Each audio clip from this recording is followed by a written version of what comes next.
प्रिय भक्तों, आपका हमारे चैनल स्पिरिचुअल देव ज्ञान में स्वागत है। आज हम दुर्गा सप्तशती के तीसरे अध्याय के बारे में आपको इस वीडियो में बताएगी, तो आप इस वीडियो में अंत तक बने रहिएगा। तो चलिए शुरू करते हैं। सेनापतियों सहित महिषासुर का वध।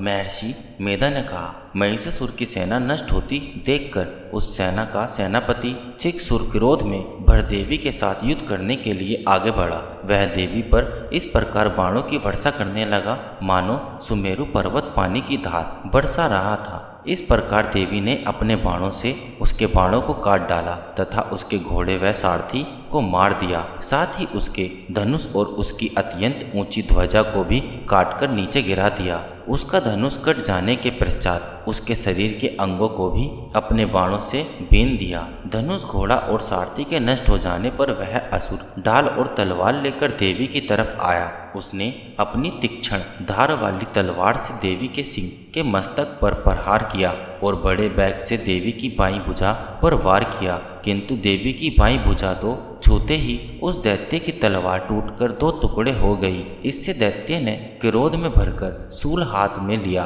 और उसे भद्रकाली देवी की ओर फेंका। देवी की ओर आता हुआ वह शूल आकाश से गिरता हुआ सूर्य के समान प्रज्वलित हो उठा। उस शूल को अपनी ओर आते हुए देखकर देवी ने भी शूल छोड़ा और महाअसुर के शूल के 100 टुकड़े कर दिए और साथ ही महाअसुर के प्राण भी हर लिए। चिक्षुर के मरने के पर देवताओं को दुख देने वाला चामर नामक दैत्य हाथी पर सवार होकर देवी से लड़ने के लिए आया और उसने आने के साथ ही शक्ति से प्रहार किया, किंतु देवी ने अपनी हुंकार से ही उसे तोड़कर पृथ्वी पर डाल दिया। शक्ति को टूटा हुआ देखकर दैत्य ने क्रोध से लाल होकर शूल को चलाया, किंतु देवी ने उसको भी काट दिया। इतने में देवी का सिंह उछलकर हाथी के मस्तक पर सवार हो गया और दैत्य के साथ बहुत ही तीव्र युद्ध करने लगा। फिर वह दोनों लड़ते हुए हाथी पर से पृथ्वी पर आ गिरे और दोनों बड़े क्रोध से लड़ने लगे। फिर सिंह बड़े जोर से आकाश की ओर उछला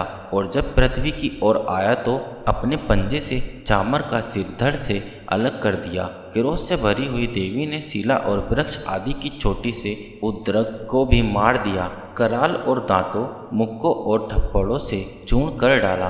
क्रुद्ध हुई देवी ने गधे के प्रहार से उद्धत दैत्य को मार गिराया। बिंदीपाल से वाष्पकाल को बाणों से ताम्र तथा अंधक को मौत के घाट उतार दिया। तीनों नेत्रों वाली परमेश्वरी ने त्रिशूल से उग्रास्य, उग्रवीर्य और महाहनु नामक राक्षसों को मार गिराया। उसने अपनी तलवार से विडाल नामक दैत्य का सिर काट डाला तथा अपने बाणों से दुर्धर और दुर्मुख राक्षसों को यमलोक को पहुंचा दिया। इस प्रकार जब महिषासुर ने देखा कि देवी ने मेरी सेना को नष्ट कर दिया है, तो वह भैंसे का रूप धारण कर देवी के गणों को दुख देने लगा। उन गणों में कितनों को उसने मुख के प्रहार से, कितनों को खुरों से, कितनों को पूंछों से, कितनों को सींगों से, बहुतों को दौड़ाने के बेग से, अनेकों को सिन्नाद से, कितनों को चक्कर देकर और कितनों को सुवास वायु के झोंकों से पृथ्वी पर गिरा दिया। वह दैत्य इस प्रकार गणों की सेना को गिरा देवी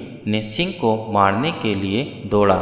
इस प्रकार देवी को बड़ा गुस्सा आया। उधर दैत्य भी क्रोध में भरकर धरती को खुरों से खोदने लगा तथा सींगों से पर्वत को उखाड़ उखाड़ कर धरती पर फेंकने लगा और मुख में शब्द करने लगा। महिषासुर के वेग से चक्कर देने के कारण पृथ्वी छूट होकर फटने लगी। उसकी पूंछ से टकराकर समुद्र चारों ओर फैलने लगा। हिलते हुए सिंगों के आघात से मेघ खंड खंड हो गए और सुवास में आकाश में उड़ते हुए पर्वत फटने लगे। इस तरह क्रोध में भरे हुए राक्षस को देख चंडिका को भी क्रोध आ गया और वह उसे मारने के लिए क्रोध से भर गई। देवी के पास फेंकी कर दैत्य को बांध लिया और उसने बन जाने पर दैत्य का रूप त्याग दिया और सिंह का रूप बना लिया।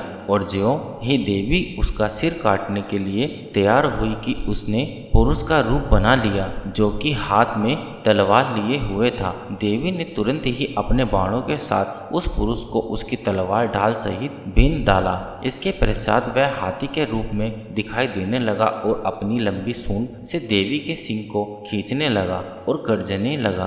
देवी ने अपनी तलवार से उसकी सूंड काट डाली। तब राक्षस ने एक बार फिर भैंसे का रूप धारण कर लिया और पहले की तरह चर अचर जीवों सहित समस्त त्रिलोकों को व्याकुल करने लगा। इसके पश्चात क्रोध में भरी हुई देवी बारंबार उत्तम मधु का पान करने लगी और लाल लाल नेत्र करके हंसने लगी। उधर बलवीर्य तथा मद से क्रोध हुआ दैत्य भी गर्जने लगा, अपने सींगों से देवी पर पर्वतों को फेंकने लगा। देवी अपने वाणों से उसके फेंके हुए पर्वतों को चूर्ण करती हुई बोली, ओ मूढ़, जब तक मैं मधुपान कर रही हूँ तब तू गरज ले और इसके पश्चात मेरे हाथों तेरी मृत्यु हो जाने पर देवता गरजेगी। महर्षि मेधा ने कहा। यो कहकर देवी उछलकर उस दैत्य पर जा चढ़ी और उसको अपने पैर से दबाकर सूल से उसके गले पर आघात किया। देवी के पैर से दबने पर भी दैत्य अपने दूसरे रूप में अपने मुख से बाहर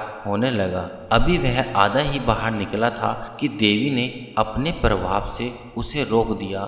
जब वह आधा निकला हुआ ही दैत्य युद्ध करने लगा तो देवी ने अपनी तलवार से उसका सर काट दिया। इसके पश्चात सारी राक्षस सेना हाहाकार करती हुई वहां से भाग खड़ी हुई और सब देवता अत्यंत प्रसन्न हुए तथा ऋषियों महर्षियों सहित देवी की स्तुति करने लगे।